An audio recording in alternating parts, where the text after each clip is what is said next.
As a documentary cinematographer, you might sometimes be asked to also do your own sound.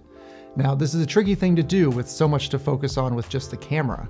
So in this video, I'm going to walk you through the equipment that I use to get both good, clean sound, but also keeping things as simple as possible so you can still capture a good image. In another video, I'll walk you through different sound configurations that I do with my camera. But for this, let's just focus on the equipment that I use.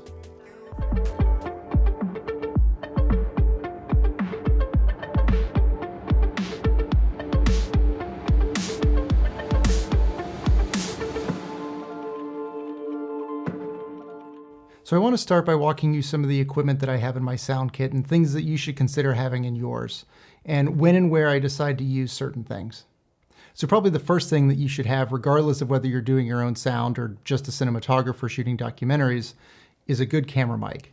Now, this is something you should have on your camera regardless of whether you have a sound recordist or you're recording your own sound. This will be able to capture anything that's happening so that you know you're not going to miss it. Now, when it comes to which camera mic to use, that's a big question. And it's a question that can range a massive price range as well as different types of applications. Hands down, the best microphone that you can use for an on-camera mic is the Schoeps CMIT-5U. Now, it's an incredibly expensive microphone, but if you find yourself in this situation all the time, it might be worth getting. It really has an incredible ability to just pick up and isolate dialogue out of a scene. And it's really good for picking something up a little bit further away than other microphones can capture. But if you don't want to expend the money on that microphone, or you're not doing this all the time, there's a few other options you can play with. For my camera mic, I use a Sennheiser MKH-8060. I find that this has a very similar pickup pattern to the Schoeps, but it's about half the cost. But it's a really good sounding microphone. And I also urge you, take a look at the specs of some of these microphones, because I'm often in situations where I need to capture sound for my camera mic, covering kind of an entire space. But if you're a shooter who is really capturing something that's right in front of you, there's various models of this that might be better suited for what you're trying to do. They have varying degrees of pickup patterns and distance capture. But for me, the 8060 has been a fantastic choice.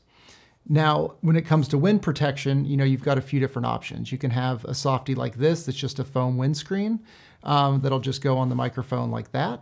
And this is great for interiors. It's not going to kind of dampen the sound very much. It's great for when you're filming interviews. But if you go outside, you're going to hear wind through this pretty quickly. And so in lieu of wearing that, I'll use something like this. It's washable. And it's pretty compact, and it isolates wind noise really, really well. These, again, are a little bit more expensive, some of the other options out there. And so if you don't want to do something like that, then there's an option like this from Rycote. But this is a nice fuzzy windscreen that will also help keep that wind noise down to a minimum. And so oftentimes I'll bring all three of these depending on what the shooting situation is. But if I'm not bringing all of these, or I'm just using this as a camera mic when I have a sound recordist, then I will always opt for this option because it's lower profile and it will cover me in every situation. So now let's look at some lavalier options. I have two different types of wireless lavs. The first one that I use as my primary, my Lav 1, is a Sennheiser SK2000. This is a step up from, say, a Sennheiser G3 or G4. Where this has a variable power range. And so if you need to extend the range of your microphone, you can increase the power to it. While it does drain your battery faster, it'll allow you to keep range at a much longer distance. And then my secondary lav is a Sennheiser G3. I've had these for years, haven't upgraded to the G4s, but these are a relatively inexpensive option for getting really great wireless sound. So it's definitely worth your while to have at least one of these, if not a couple of them. Now, when it comes to the microphone itself, all of these Sennheisers are going to come with a Sennheiser microphone. And to be perfectly honest, they're no good. So they've got a really big head on them, which makes it difficult to hide. The sound quality is not that great. So if I were you, I would upgrade that as soon as you purchase one of these. And I think for the best bang for the buck is going to be a Sanken COS 11 mic. And let me take this off. And as you can see, it's a really thin, small microphone. It's great for being able to hide. and it gives you a lot of different mounting options. You know, it'll come with vampire clips that you can just clip it right on. It comes with a little spring clip that you can put it onto a lapel. And it also comes with these little rubber casings that you can just slide the microphone into, and you can then tape this onto a shirt, inside of a shirt, onto the skin, and it's really good at isolating sound. So I think these are really good lavalier microphones to have. And these will come in a variety of connection types. And so the Sennheiser G3s are going to be 3.5 mil kind of headphone jack style. The Sennheiser 2000 is going to be a different connector. So you can get these in whatever connecting type that your transmitter uses. Now, while I sit here and tell you that I own Sennheiser G3s and 2000s as my wireless kit, I will say that by far, Lectrosonic is going to be the best way to go. They are pricey, but the quality that you get out of it are pretty incredible. The reason that I have the Sennheisers and not the Lectros is, for me, the size of these is pretty important. And if you followed into my other videos, you often hear me saying that, you know, while specs, technical specs of a piece of equipment are important, ergonomics, how it's used, how it can fit into your camera system, to me is as important, if not sometimes more. And so while I understand the limitations from quality that I can get with these microphones, I also know that I can build them out onto my camera and still keep it pretty low profile. You know, I very much considered getting some Lectrosonics for certain situations, but for all of the projects that I've done sound on, these have been incredible. Now, when it comes to mounting your lavalier microphone on a subject, there's a few things that you should probably always have. The first thing is it's going to be a top stick. Now, top stick is a wig tape that's really good and really strong on sticking on skin and doesn't really come off when it gets sweaty or wet. These come in kind of longer pieces, but what I'll do just to save time and be as fast as possible is I'll go ahead and preemptively cut them to the size that they need to be to fit on the back of my microphone and just put them in one of these little Ziploc bags. And so that way I can just pull it out, replace it. It's good to go. I don't need a pair of scissors with me. I don't need any tools. I can just pull it out of the bag and be ready to go. But something else that you should have in addition to kind of this wig tape is just some medical tape. You know, a roll of this is great because, again, it's kind of moisture resistant.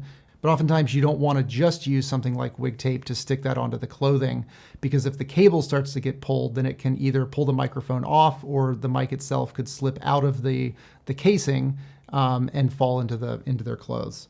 And so you can use some of this to basically strain relief the cable and tape that down. So this is something really good to have.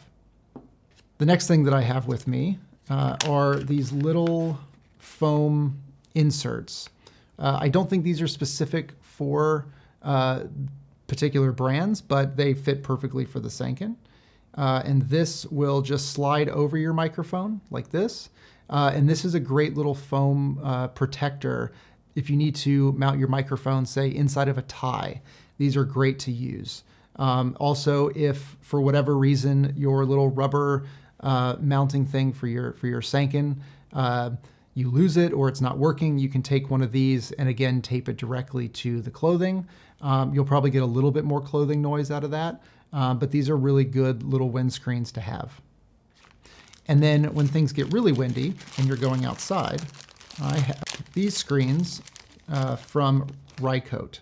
And it's just a fuzzy little piece that on the back you would put some double stick tape, and these come with kind of circular cuts of that tape, and you basically stick the microphone in between this fuzzy and the backing to that, and then you can attach it to the clothes. And this does a really good job of limiting wind noise when you're outside. Oftentimes I'll use these that, you know, if we're in a cold environment and people are bundled up with coats, then instead of hearing all the clothing noise on the inside, I can do one of these, and they come in a variety of colors. You've got black, white, gray. I can choose the color that best suits the clothing, and I can put it somewhere where I'm not really going to see it, but it can be outside of the clothing and still hold off that wind noise. And so this is a great option to have as well. So here's something else when it comes to mounting your lavalier microphones that is worth having. Because oftentimes you're not going to know what your subjects are wearing. And so what this is it's a small neoprene wrap You can see that here. And basically what this does is it has a pocket sewn into it where you can put your transmitter into, and then you can wrap this around their body, whether it's going to be around their thigh, around their waist, and these come in different sizes. So this one is made for going around the waist. They have other ones that are made for the ankle, for the thigh. These are really handy to have, and they come in different colors. So you can either get black, you can get skin tone, you can get white. They've got a whole variety of colors. In fact, I was just working with a sound recordist the other day who used this, and when we were filming in a car, they took this and put it up in the visor of the car and wrapped it around the visor so that it wouldn't fall off, and it helped conceal the look of the transmitter so I couldn't see it. So these are, again, really great to have and can just stuff into a bag. So in addition to having wireless lavaliers that you can mount on somebody, I also have a wireless boom setup. You can basically get a transmitter like this, and this plugs directly into your microphone. And what this does is this will also transmit to the same kind of receiver that you're using with your lavaliers. And what I do is I keep all of my lavaliers on the same frequency block so that all of these are interchangeable with each other. And I just need to make sure that I'm setting them in a frequency that they're far enough apart that they're not stepping on each other. But what's been really nice about that is when I have this wireless transmitter that I'm sending directly to my camera, then a producer can just operate the boom mic and capture what's needed, but I'm the one recording the levels and I'm controlling what the sound quality is. For that, I have what I've deemed as my Comtech. And basically all this is yet another Sennheiser. In fact, I think this is an old G2 that I had, again, on the same frequency block as everything else, that I can program in the frequency of my wireless boom. I can program in the frequency of one of my lavs, and the boom op or a producer or director could use this as basically a Comtech or an IFB and can listen into that channel. So I find this really helpful when you're trying to work in a small crew and be as flexible as possible with how you're divvying out your equipment. So another really fun thing to have that can come in handy in certain situations is this little Tascam recorder. As you can see, it's even smaller than a transmitter for the wireless mic. But what this does is instead of transmitting, it records directly to a micro SD card. And so, for instance, if you find yourself where you need to send a subject into a place that you're not able to go in and film and you're just looking for an audio capture, this might be the best option for you, because if you lose connection, it doesn't matter. It's just being recorded onto this pack itself. But what it does do is it has an input where you'll put your lavalier mic, and it also has an output. And so what I've done specifically on the trade is I would send people in to places that I wasn't able to film, but I needed to pick them up when they came out and pick up their lavalier mic into camera and continue the scene. So what I would do is I would put the lav microphone into here, and then I would output from this to a transmitter and basically just bongo tie the two things together, and they would put that in their pocket. And so when they go in and I lose range, then it's being recorded onto this pack. And then when they come out, it's still being recorded onto this pack, but then it also starts beaming directly to my camera. I'm able to monitor, I'm able to record, and this is a great little recording pack to have in your kit, and it takes up no space at all. If your camera doesn't have enough audio inputs to support the number of microphones that you need for a certain shoot, then you might find yourself needing to go to an external recorder. So in these instances, I like to work with a Zoom recorder. They're pretty inexpensive and they're great for what they are. I generally use a Zoom H6. This one's great because it has 4 inputs, but it also has these dials for your audio levels, which is really nice to be able to fine-tune your levels.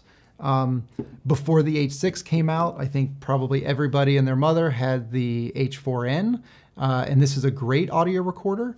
It's just 2 inputs, and to be able to adjust your mic levels, you have to go into the menu and kind of click up and down, so it's not quite as intuitive if you're needing to make constant fine-tune adjustments. So probably the biggest disadvantage of using an external recorder is figuring out how you're going to sync this to the recorded material, which assumingly has the rest of the audio channels going onto your camera. And so the reason that I like the H6 is it's inexpensive. It doesn't have built-in timecode, but because it has 4 tracks of audio, most likely I'm not going to be filling all of those up with audio levels because that's just too many channels for one person to manage. But I will always dedicate one of these, and generally track 4, to something like a tentacle sync. And this is a little timecode box.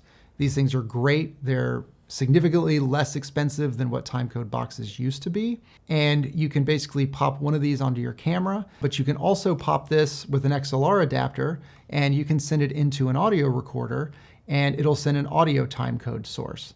And then using Tentacle's software, you can convert that audio timecode into a linear timecode, and you can drop that audio source from your external recorder into your timeline and sync everything off a timecode. So the last piece of kit that we should talk about are headphones, because you're going to need those to be able to know what any of this stuff is doing. So there's a few different options that you would have at your disposal based on what your shooting situation is. If you are doing a sit-down interview where sound is of the utmost importance to be used both in the interview but also as voiceover, then you're going to want a good pair of headphones where you can clearly hear everything that's going on. Now, if you are running all of this audio and you're hand-holding your camera, when you do put these headphones on, then the camera is going to be bumping up against this, and it's both going to be a sound distraction in that ear and then also potentially just scrape the side of your camera. And so I do not shoot with these when I'm recording sound and I'm hand holding at the same time. What I will do there is have a set of earbuds, but good quality earbuds where you can still hear good clean sound and it blocks as much of the outside noise as possible so that you can record, but it's still incredibly low profile. And then lastly, in my camera bag, I always have just a cheap pair of earbuds. And these are great if you do have a sound recordist. You should still be listening to what's going on, but make sure that you have the right headphones for the right job. Now that we've gone through all the different pieces of equipment that I have in my sound kit, hope this was helpful for you to see what things you might need and how you can keep things as simple as possible so that you don't overcomplicate it and distract yourself too much from your primary job, which is capturing a good image. If you like this video, please consider subscribing to my channel where I cover all aspects of documentary cinematography. Thank you so much for watching.